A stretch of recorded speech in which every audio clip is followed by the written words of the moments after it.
this lecture gets into more detail regarding some common mistakes that are made with IPA transcription.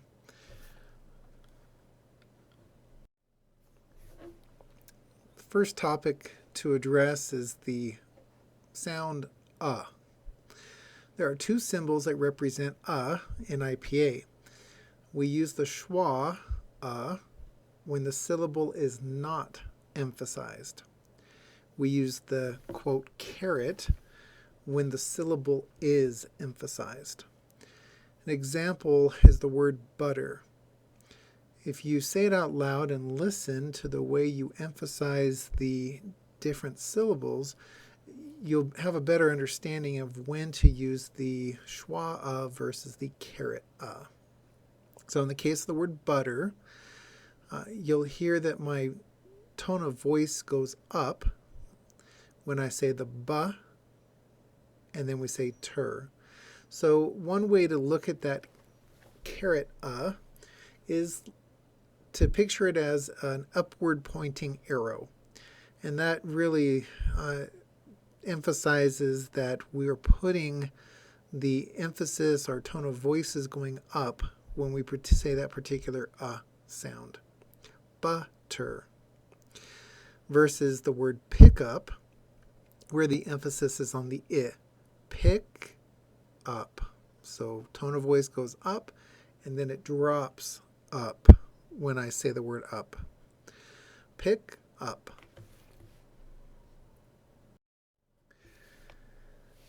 Vowels are a requirement for every word. Every word must have at least one vowel. And remember, we talked about the use of ng for ng. You still must use a vowel before the ng. So, example here, s-ng is not the word sing. The E is missing. So to correctly transcribe it, we would say s-e-ng. 3 phonemes would represent the word sing. Always remember to include that vowel with the ng.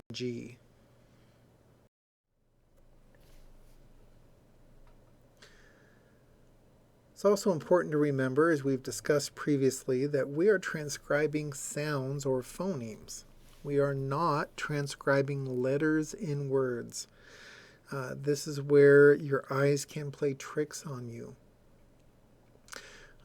So we occasionally have words in English that have silent letters. And those can be tricky because your eyes will want to force your hand to write those silent letters. So be sure that you are saying the words out loud and writing what you hear. So transcribe what you hear. Do not transcribe what you see. So example, the word walking has 7 letters, but there are only 5 phonemes. W, A, K, E, ng, walking. Now we occasionally have certain dialects where they may transcribe some of the typically silent phonemes. I used to live in Texas, and I know a lot of people who would say walking and talking. They would pronounce the L. That is not considered standard American English. That is not typical. It's a regional dialect, and it's typical of that region. And if you were working with someone who said walking or talking, then you would transcribe what is typically a silent letter L. However, most of us are standard American English speakers, and so for the purposes of this course, we are only transcribing standard American English. So you would leave out the silent letter L. We've addressed this previously, but it's an important reminder that there is a difference between the two different sounds. Is used when the sound is long, as in bought and oftentimes it will be written with that OUGH writing, so the spelled OUGH. So when you see words like that, it can be a trigger to remind yourself to use the aw. Again, I've told you previously, to me, I think it's easy to remember if you look at it like someone has their mouth open. That is just a prompt that it's the long aw. But it can be a trigger or a prompt for you to write down the appropriate symbol. But short phonemes, the short ah, as in the word fox, where you say it quickly, looks like the lowercase a, and that's the ah symbol. So keep that in mind. Try to become as accurate as you can with your transcriptions, and hopefully those 2 hints will be something you can remember as you're working on your transcription of these ah sounds. Then we have voicing and co-articulation. Listen closely for voicing. This is something that often throws students off. Again, this is related to the way we spell words in English, and the written word often confuses our mind when it comes to our transcription.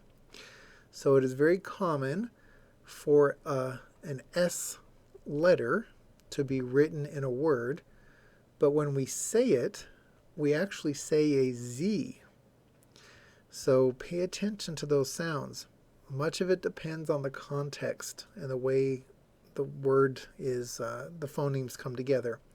For example, an S after a voiced consonant is almost always a Z. In the case of the word hands, it's written with the S at the end, but when we say it, we say h, a, n, d, z.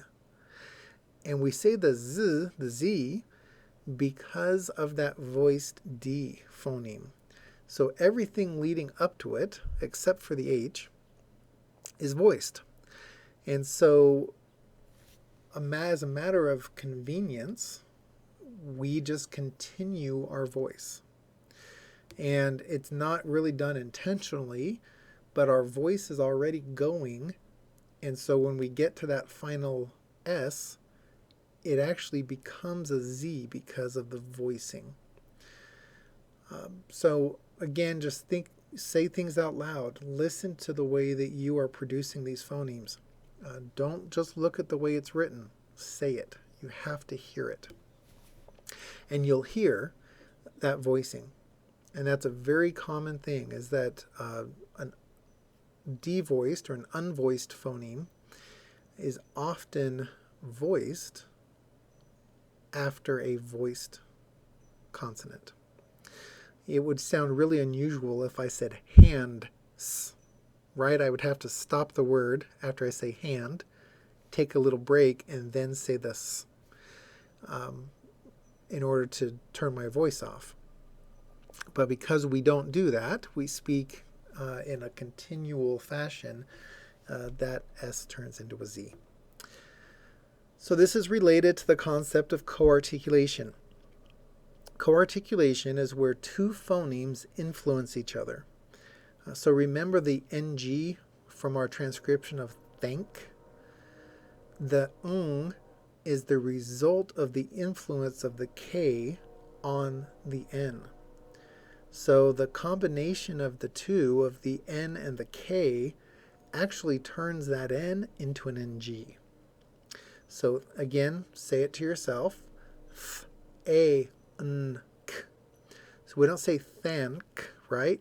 We don't say ank. We say thank. And it's because our tongue is getting in position to produce the K. So instead of saying the N with the tip of our tongue at the alveolar ridge, we actually produce an NG with the back of our tongue at the velum. And it's again because our tongue is getting ready to say the K, so we are producing an NG instead of an N. So it's written with an N, but in reality, CoArticulation ends up being an NG sound. And now for some definitions. An utterance is a word, sentence, or phrase that serves as a turn in a conversation. So an utterance is basically if you had someone speaking in a conversation and you wrote down what they said. One person says this, one person says that. Just imagine a script in a play. Each turn is generally considered an utterance, except that if they use a punctuation mark, so let's say they say a complete sentence, that is an utterance. That is the end of the utterance. So if I was speaking, as I am now, and there is no turn taking, you're not speaking back to me, I'm just speaking to you, then this would not be one giant utterance. Every time I paused would be the end of an utterance. That's the exception. But typically when we're looking at this process, we're looking at young children who generally don't speak in long sentences. And so their turns are typically short. And that would be defined in that case as their utterance, their turn.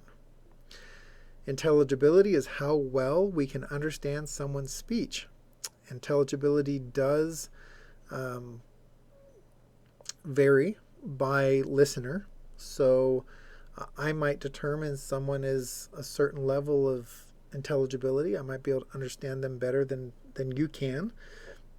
Or perhaps you understand them better than me because you are more familiar with them.